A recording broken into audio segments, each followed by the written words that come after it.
The junkyard sat on a moon that nobody cared about. Ships came here to die. They rusted under a pale orange sky, their hulls cracked and their engines silent forever. Mountains of metal stretched in every direction, and the wind made strange sounds as it moved through the broken vessels. Sung walked between the rows of dead ships. His boots crunched on metal scraps. His jacket was old and patched in 3 places. He had a small bag over his shoulder with everything he owned inside it. 3 years ago, he had been a military pilot. Now he was just a man looking for a way to survive. The junkyard owner walked beside him. His name was Goss, and he was a species with 4 arms and skin the color of dark stone. Goss talked constantly, pointing at ships and listing prices. His voice was rough and cheerful at the same time.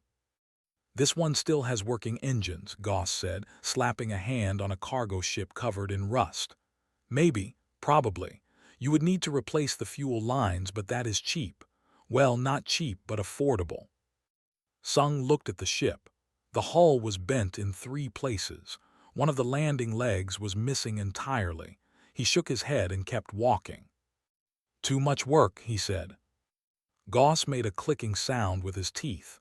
"You want a ship that works perfectly. You need more money. How much do you have again?" Sung told him the number.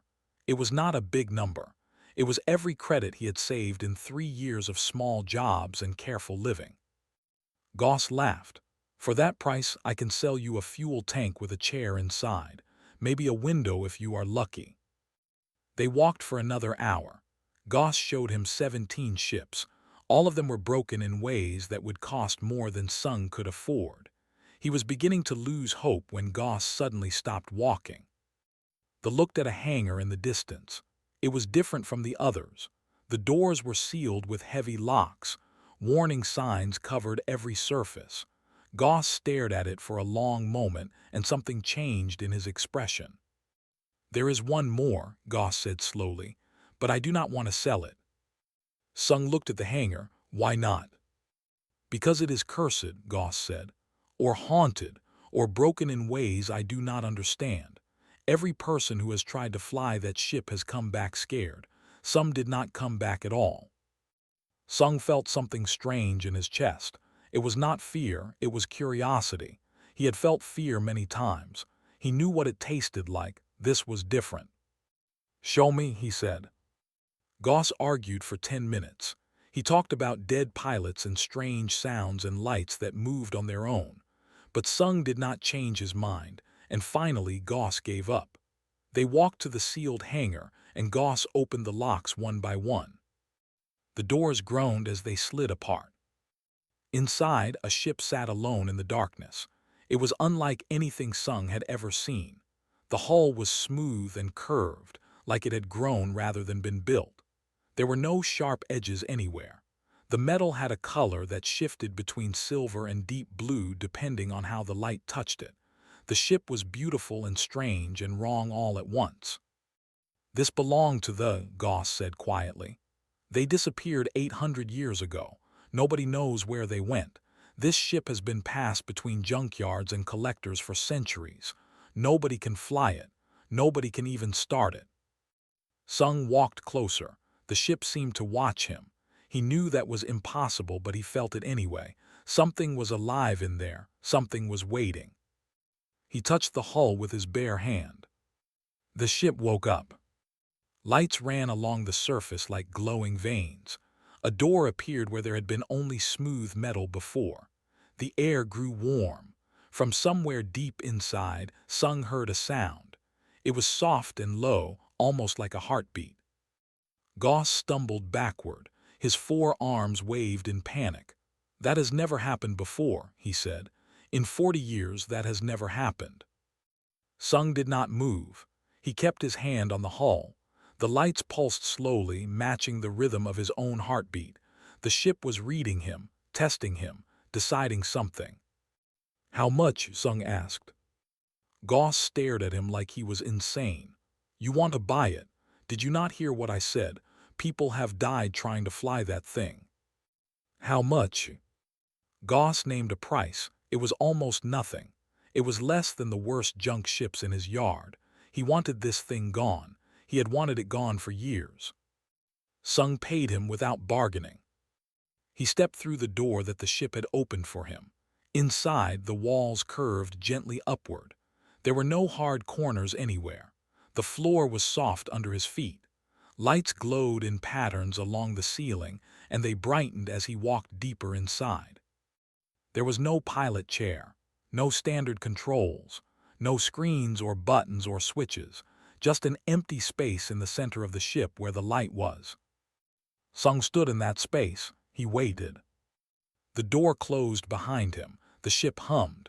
The floor vibrated gently, and he realized what the sound was. It really was a heartbeat. The ship had a heartbeat. Outside, Goss watched the hangar doors close on their own. He stood there for a long time, waiting for screams or explosions or silence. Instead, the ship lifted off the ground smoothly. It floated through the hangar doors without touching them and rose into the orange sky. Goss watched until it disappeared among the stars. Then he went back to his office and poured himself a drink. His hands were shaking. Inside the ship, Sung felt no controls under his hands. He had not touched anything, but the ship was flying. It rose through the atmosphere and slipped into the darkness of space like it had done this 1,000 times before. Sung sat down on the soft floor. He looked at the lights moving around him. He listened to the heartbeat that filled the air. "I do not know what you are," he said out loud, "but I think we just became partners." The lights pulsed once. The heartbeat grew slightly louder, and the ship flew on into the stars, carrying a man who had lost everything towards something he could not yet understand.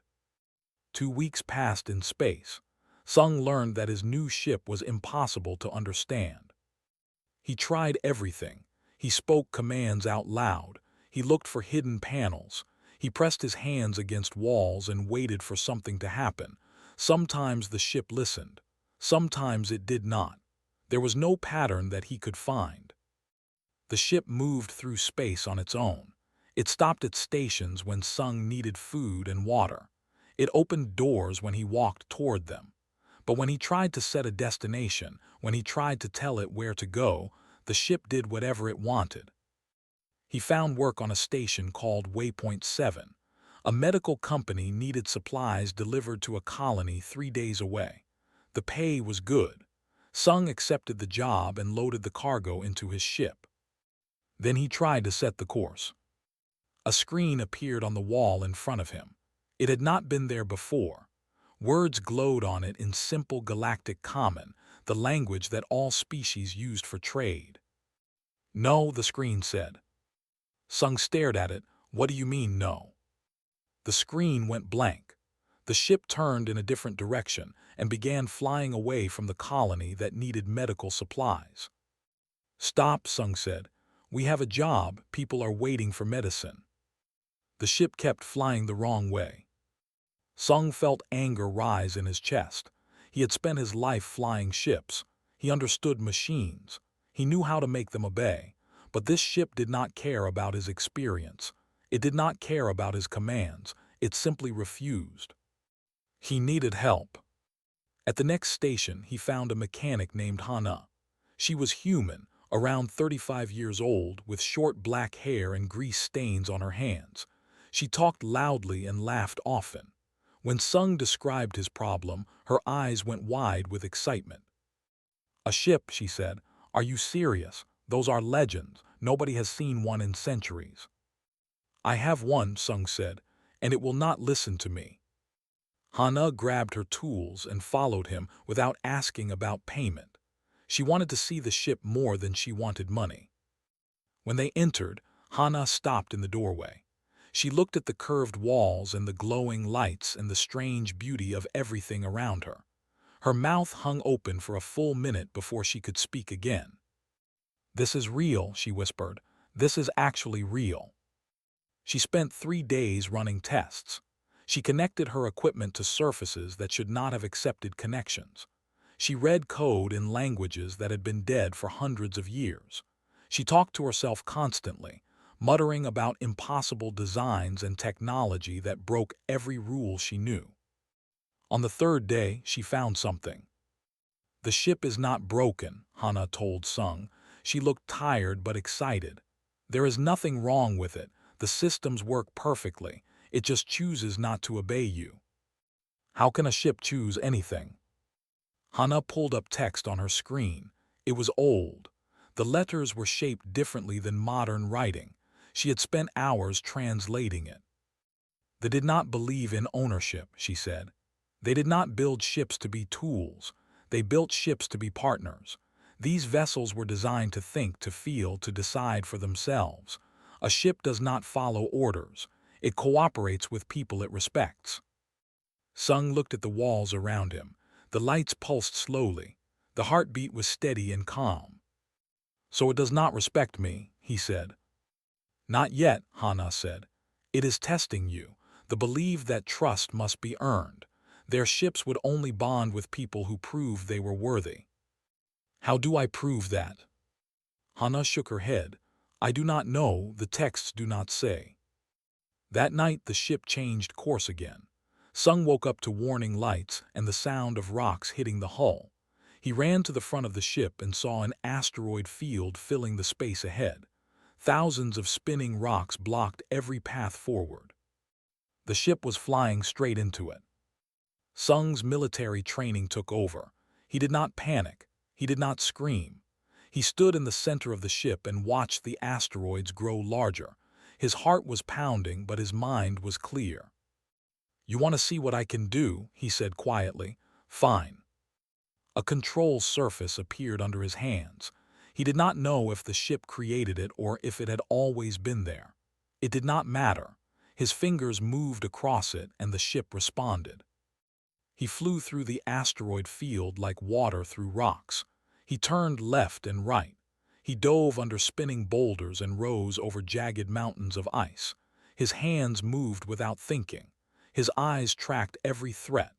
For 20 minutes he danced between death and survival, and he did not make a single mistake. When they cleared the field, Sung realized he was breathing hard. His hands were shaking, but he was alive. They were alive. The ship stopped. The lights dimmed to a soft glow. The heartbeat slowed. A screen appeared on the wall. "You are patient," it said. "This is acceptable." Sung laughed. It was a tired laugh, the kind that comes after great fear passes. "Thank you," he said. "I think." Hana came running from the back of the ship. She had been strapped into a seat during the flight, holding on for her life. "What happened?" she demanded. "Why did we fly into an asteroid field?" "It was a test," Sung said. He was still looking at the screen. The words had faded, but he could still feel the ship watching him, waiting for him. "Did you pass?" Sung nodded slowly. "I think so." The ship turned back toward the colony that needed medical supplies. This time, it did not resist. The cargo was delivered only 1 day late. The customer was unhappy but accepted the goods. That night, Hana decided to stay. She wanted to learn more about the technology. She wanted to understand how a ship could think and feel. Sung agreed to let her join his crew. As they flew through the darkness between stars, a new message appeared on the wall. "You did not try to force me," the ship wrote. "Others tried to force me. They failed. You are different." Sung read the words twice. "I was a soldier," he said. "I learned that forcing things usually makes them worse. Patience works better." The screen stayed dark for a long time. Then new words appeared. "The ones who made me believed the same thing. Perhaps you are not so different from them." The lights dimmed.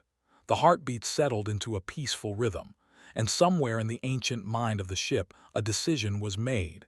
This human was worth watching. This human might be worth trusting. But trust would take time. 800 years of waiting could not be erased by one flight through an asteroid field. The ship would keep testing, and it would keep watching, and perhaps one day it would finally find what it had been waiting for. Crossing was the kind of station where people came to disappear. It floated in empty space far from any government, any law, any authority. Smugglers and traders and criminals walked its corridors side by side. Nobody asked questions.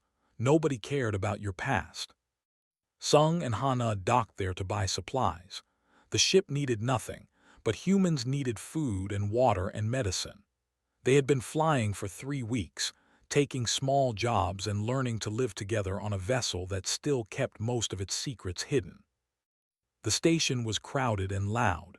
Music played from every bar. Merchants shouted prices from their stalls. Species of every kind walked past, some familiar and some that Sung had never seen before. They found a bar near the docking area. The drinks were cheap and the food was acceptable. They sat at a corner table and ate in silence, watching the crowd move around them. That was when the old man approached. He was human, around 50 years old, with gray hair and a face covered in scars. His clothes were expensive but worn. He walked with the confidence of someone who had survived things that would kill most people. "That is a ship in Dock 17, he said. It was not a question. Sung's hand moved toward his belt. He had a weapon there. He had not needed it yet, but he kept it close. "Who are you?" he asked.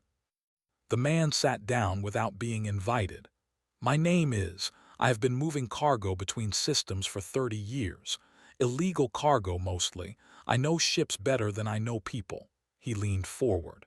"And I know that you are in danger." Hana frowned. "What kind of danger?" Looked around the bar. His eyes moved from face to face, checking for listeners. "The ships are the most valuable objects in the galaxy. Collectors would pay fortunes for one. Governments would start wars for one. You have been flying that thing around like it is just another freighter. You have no idea what you are carrying." Sung met the old smuggler's eyes. "It is not a thing it thinks it feels, it chooses." Smiled. It was a sad smile full of old memories. "So the legends are true. They really did make ships that were alive." He shook his head. "That makes it even more valuable and even more dangerous." He told them the history. 800 years ago, they were one of the most advanced species in the galaxy. They were peaceful. They created technology that other species could not understand. Their ships were their greatest achievement, vessels that bonded with their pilots and could do things that broke the laws of physics. The Dominion feared them. They were warriors. They believed in power and control and conquest. They could not control the technology. The ships would not obey commanders, so they destroyed the instead. They burned their worlds. They killed their people. They hunted their ships across the stars, but the ships refused to be captured. They flew into hiding, scattered across the galaxy, waiting for partners who would never come. They have been searching for ships ever since, said. They believe the technology will make them unstoppable. If they find out what you have, they will come for you with everything they have. As if his words had summoned them, alarms began to sound across the station. His face went pale. "They are here." Through the bar's windows, Sung saw it. A warship, massive and dark, had arrived at the station. Smaller vessels poured from its hangars like insects from a nest. Soldiers in black armor were already flooding onto the docks. "They must have been tracking rumors," said. "They do not know which ship it is yet. They will scan everything." Hana grabbed Sung's arm. "We need to run now." They ran. The corridors were filled with panicking people. Soldiers pushed through the crowds, checking faces, scanning ships. Announcements blared from speakers, demanding that all vessels remain docked for inspection. They reached Dock 17. The ship sat quietly among the other vessels, its beautiful hull shimmering under the station lights. A scanner team was moving down the row of ships. They were 3 docks away, 2 docks, 1 dock. They scanned the ship. Nothing happened. The scanner showed empty space. The ship was not there. The soldier frowned at his device. He looked up at where the ship should be. He saw nothing but shadows and metal walls. He shrugged and moved to the next dock. Sung stared in disbelief. The ship was right there. He could see it, but somehow they could not. "It is hiding," Hana whispered. It is making itself invisible to sensors. They ran to the ship. The door opened before they reached it, hesitated at the entrance. "Come with us," Sung said. "You helped us, they will find out." The old smuggler nodded and stepped inside. The door closed behind him. Inside, the ship's lights were dim.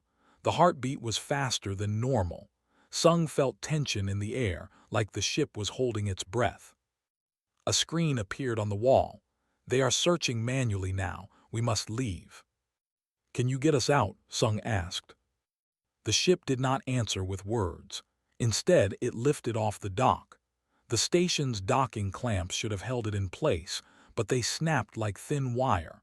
The ship moved backward, sliding through the narrow space between other vessels, turning toward the exit. A soldier saw them through a window. He shouted into his communicator. Alarms screamed louder.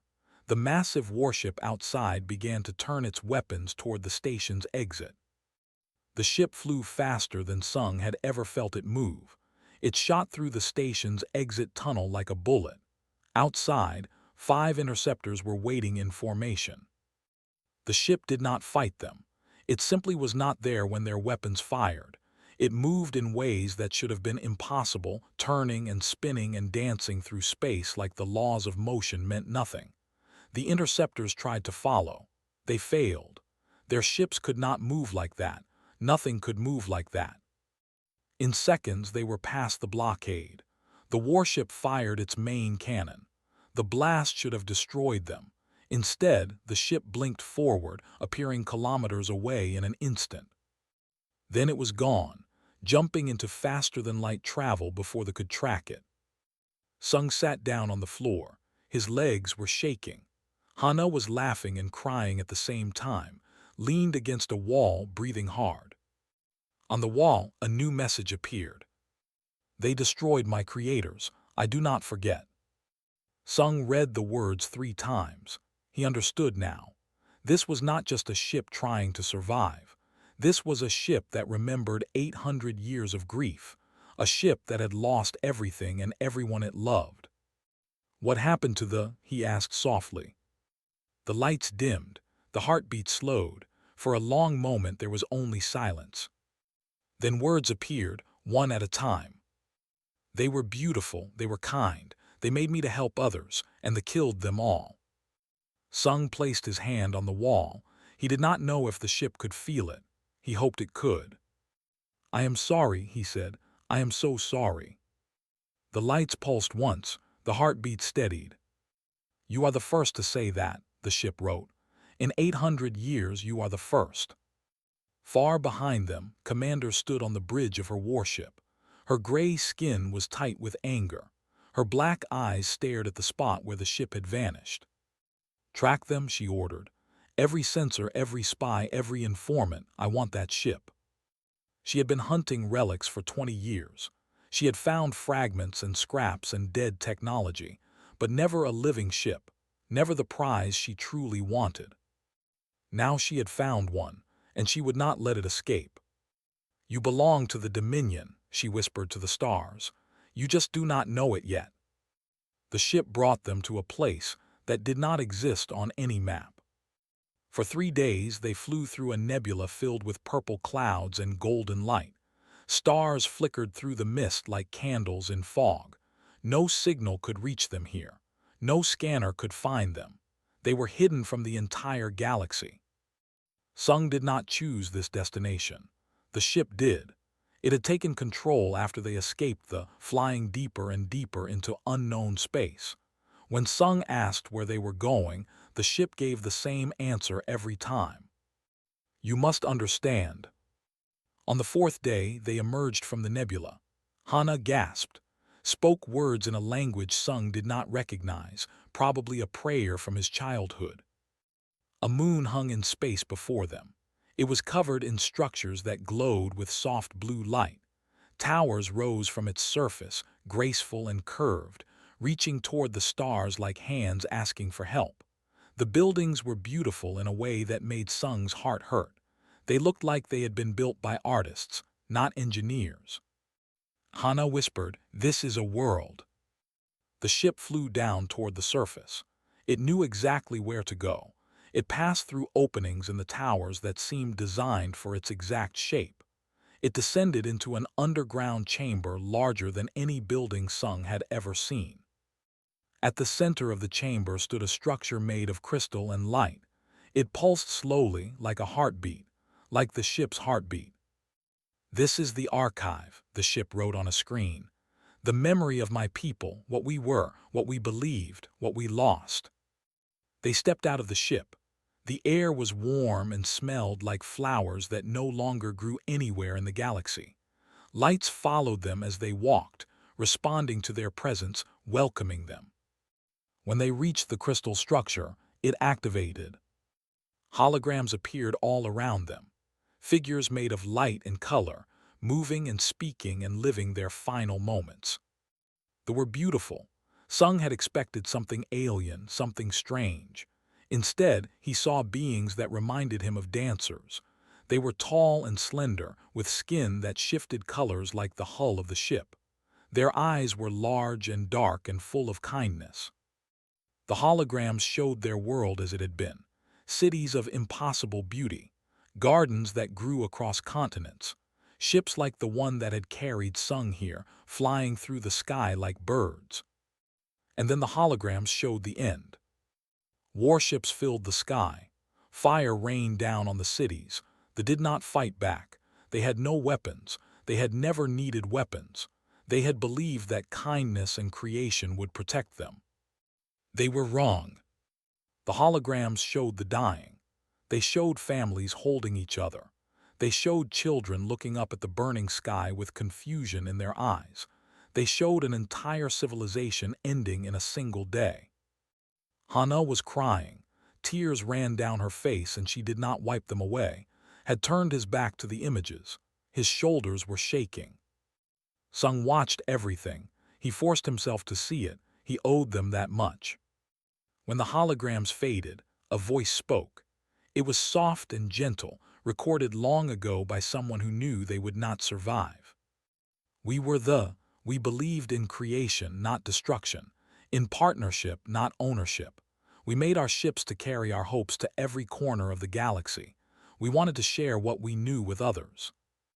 The voice paused. When it continued, there was sadness in every word.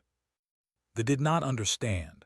They saw our ships and wanted to control them, but our ships were not built to be controlled. They were built to choose, and when they refused to serve conquerors, they decided to destroy us all. Our ships escaped. We told them to run, to hide, to wait for partners who would respect them, who would treat them as equals, who would understand what we believed. If you are hearing this, then one of our ships has found you worthy. Please take care of it. It has been alone for so long. The voice stopped. The crystal structure went dim. Silence filled the chamber. Sung felt the ship's presence all around him. He understood now. This was not just a machine.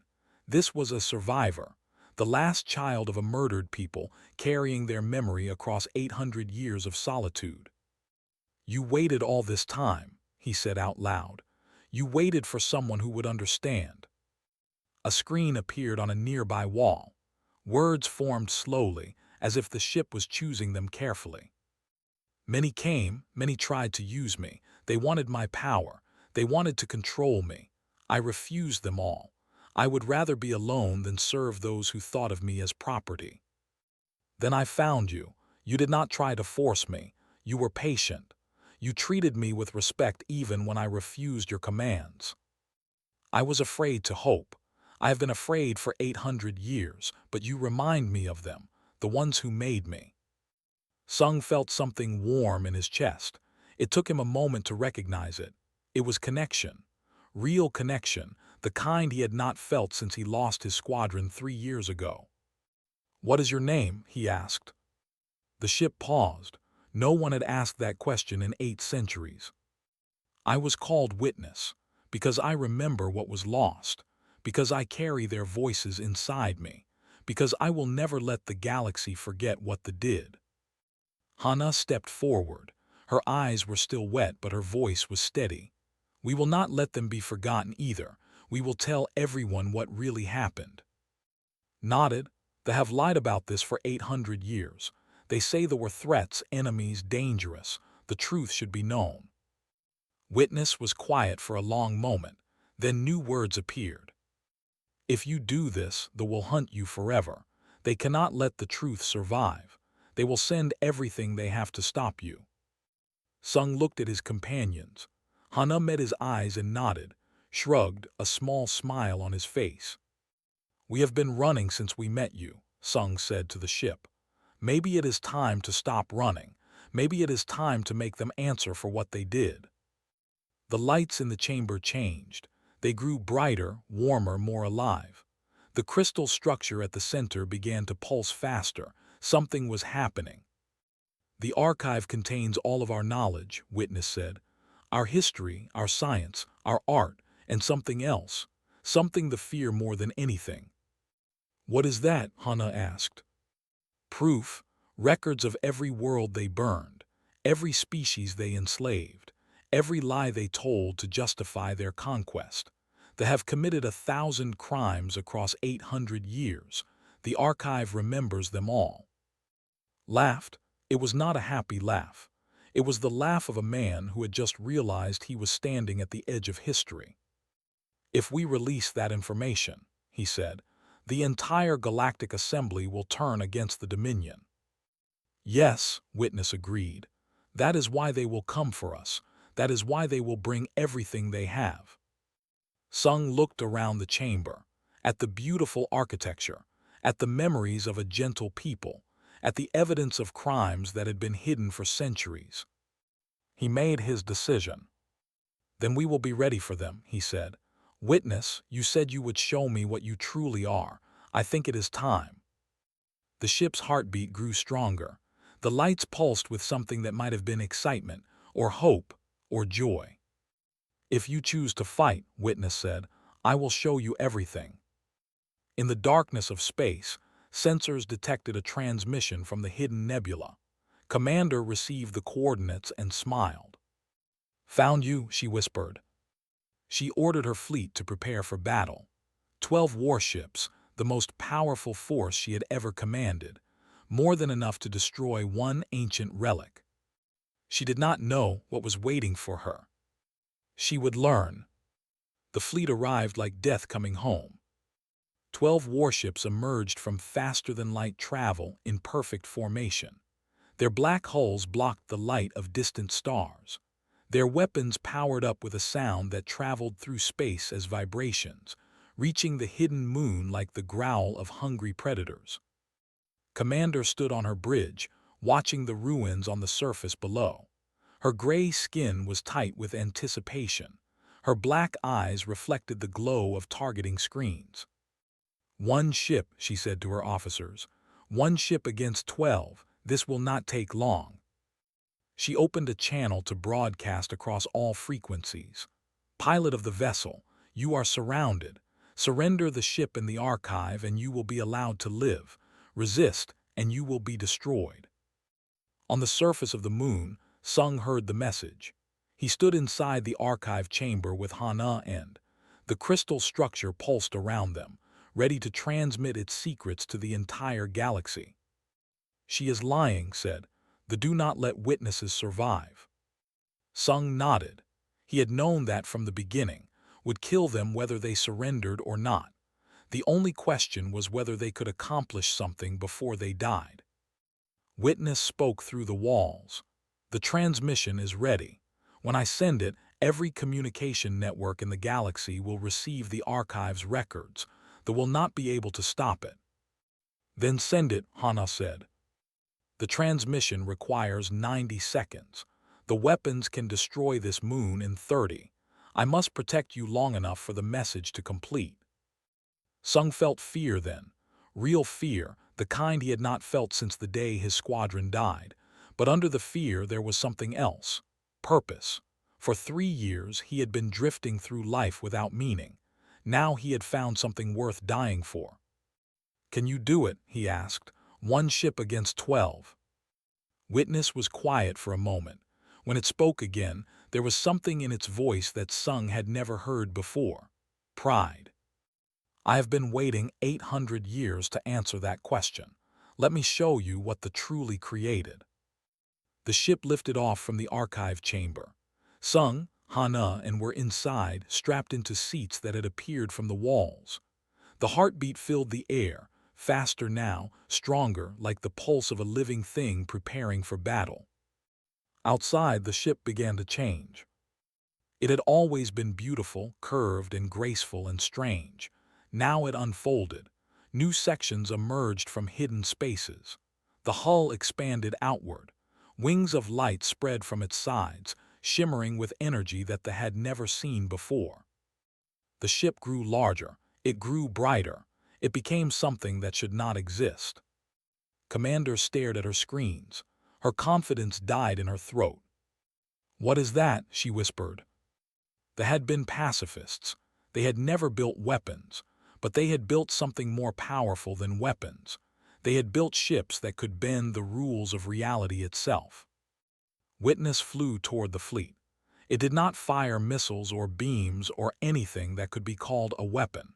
Instead, it simply reached out with fields of energy that twisted space like cloth. The first warship found its weapons pointing in the wrong direction. They had been facing forward. Now they faced backward toward empty space. The ship's engines reversed without warning, pushing it away from the battle instead of into it. The second warship tried to fire. Its missiles launched and then stopped in midair, hanging frozen between the ship and its target. The missiles stayed there, motionless, as if time had forgotten them. The third warship charged forward, trying to ram Witness directly. The ship folded space around it. The warship flew for 30 seconds and ended up exactly where it started, as if it had been running on a treadmill. Screamed orders. Her fleet scattered, trying to surround the enemy, but Witness was everywhere and nowhere. It appeared behind one ship, disabled its engines, and vanished before the others could respond. It moved through space like a ghost, untouchable, unstoppable. Inside the ship, Sung watched the battle through screens that showed everything. He had been a military pilot. He had seen combat. He had never seen anything like this. "You are not killing them," he said. "No," Witness answered. "They did not believe in killing. Neither do I. I am removing their ability to fight, nothing more." One by one, the warships went silent. Their weapons stopped working. Their engines died. Their crews floated in darkness, alive but helpless, unable to do anything but watch. In 90 seconds, the most powerful fleet the Dominion had ever sent was reduced to drifting metal. The archive's transmission completed. Across the galaxy, screens lit up with the truth. The genocide, the lies, 800 years of hidden crimes revealed for everyone to see. His command ship was the last one still functioning. She sat alone on her bridge, watching her fleet die around her. Her hands moved across controls, entering a self-destruct sequence. "If I cannot have victory," she said, "I will have revenge." The ship shook as the countdown began. In 30 seconds, the reactor would explode. The blast would destroy ship, the archive, and everything else within 1,000 kilometers. Witness reached out one more time. The self-destruct sequence stopped. The controls locked, slammed her fists against the panels, but nothing responded. "You do not get to choose death," Witness said, broadcasting to her bridge. "You will live, you will face judgment. You will answer for what your people did to mine." Screamed. It was a sound of rage and despair, the cry of someone who had lost everything they believed in. Ships from the Galactic Assembly arrived hours later. They had seen the transmission. They had learned the truth. Representatives from 50 species came to the hidden moon, standing in the archive chamber, seeing the evidence for themselves. The Dominion was condemned. Their leaders were arrested. Their lies were exposed. For the first time in 800 years, they were remembered not as enemies but as victims. Sung was offered everything: money, ships, titles, positions of power in the new government that would replace the Dominion. He refused all of it. "I was lost when I found this ship," he said to the assembly representatives. "I was broken. I had no purpose. Witness gave me something I needed more than money or power. It gave me a reason to keep going." He looked at Hana and, "We have a crew now, we have a ship, we do not need anything else." The representatives did not understand. They had spent their lives believing that everyone wanted wealth and influence. They could not imagine choosing freedom instead. That night Sung stood alone in the archive chamber one last time. The holograms played around him, showing the living their lives, loving each other, creating beautiful things. He watched until the images faded. "What do you want to do now?" he asked the ship. Witness was quiet for a moment. When it spoke, there was peace in its voice, a peace that had been missing for 8 centuries. "I want to fly. I want to see the stars again. I want to know that the galaxy remembers my people. And after that, I want to keep flying, with you, with our crew, for as long as you will have me." Sung smiled. It was the first real smile he had worn in years. "I think we can manage that." They left the hidden moon the next morning. Hana sat in her workshop, studying technology, talking to herself about impossible machines. Stood near the navigation screens, plotting courses to places he had always wanted to see. Sung stood in the center of the ship where the light was. He placed his hand on the wall. The heartbeat pulsed under his palm, steady and strong. "Where should we go?" Witness asked. Sung thought about it. The galaxy was vast. There were millions of stars, billions of worlds, endless mysteries waiting to be discovered. He could go anywhere. He could do anything. "Somewhere no one has ever been," he said. "Somewhere new." Witness hummed with something that sounded like happiness. "I know many such places. We have time." The ship turned toward the stars. Its wings of light spread wide, and together they flew into the unknown, leaving the past behind. They were gone, but their memory lived on, in the archive that would teach future generations, in the ship that carried their hopes across the cosmos, and in the humans who had proven worthy of partnership. Some things cannot be destroyed. Some things refuse to die. And sometimes the greatest victory is simply choosing to keep going, even when the universe gives you every reason to stop. Sung had lost everything once: his squadron, his purpose, his will to live. Now he had found something new, a ship that thought and felt and chose, a crew that had become family, a future that was entirely his own. The stars waited ahead, bright and beautiful and full of possibilities. And Witness, the ship that answered to no one, finally had a home.